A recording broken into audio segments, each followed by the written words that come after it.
আরও গুরুত্বপূর্ণ হলো শেখ শাহজাহানের বিপুল ধন সম্পদ এবং যে রেশন দুর্নীতির অর্থ এবং বিভিন্ন ক্ষেত্রের প্রচুর চমকে ধমকে যে কোটি কোটি টাকা তিনি উপার্জন করেছিলেন বলে অভিযোগ, সেই অর্থগুলোর বিনিয়োগ কোথায় কোথায় হয়েছে যে তথ্য আসছে ইতিমধ্যেই যে নিউ টাউনের একজন শেখ শাহজাহান ঘনিষ্ঠ ব্যবসায়ীর খোঁজ মিলেছে। এই ব্যবসায়ীর কাছে শেখ শাহজাহানের প্রচুর অর্থ বিনিয়োগ করা হয়েছে বলে এডি সূত্রে খবর আমরা পাচ্ছি।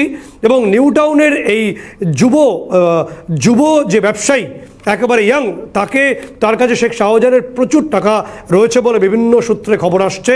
এবং এই যুবকের মাধ্যমে, এই ব্যক্তির মাধ্যমেই বীরভূমের যে পাথর এবং বালি, সেই ক্ষেত্রেও শেখ শাহজাহান প্রচুর বিনিয়োগ করেছিলেন। অর্থাৎ ঘুরিয়ে দেখলে অনুব্রত মণ্ডলের যে গড়, সেই গড়ের যে বালি পাথরের যে খাজানা, সেখানেও শেখ শাহজাহানের ইনভেস্টমেন্ট রয়েছে। পাশাপাশি তোমাকে বলে রাখার চেষ্টা করব, বসিরহাটের যে টুরিস্ট স্পটটি আছে, পর্যটন শহর টাকি, সেখানেও একাধিক হোটেলে তিনি বিনিয়োগ করেছিলেন শেখ শাহজাহান বলে সূত্রের খবর পাচ্ছি আমরা। পাশাপাশি কলকাতার পদ্মপুকুর সহ পার্কসার্কাস সহ বিভিন্ন অংশে তিনি আবাসন ব্যবসায় বিনিয়োগ করেছিলেন। এই তথ্যগুলো কোথায় কোথায় দুর্নীতির টাকা, লোককে চমকে ধমকে বা এই তোলাবাজির টাকা বিনিয়োগ করেছিলেন, সেটা বোঝার জন্য এনফোর্সমেন্ট ডিরেক্টরেট দ্রুত শেখ শাহজাহানকে হেফাজতে নেবে। অর্থাৎ সিবিআইয়ের পরপরই শেখ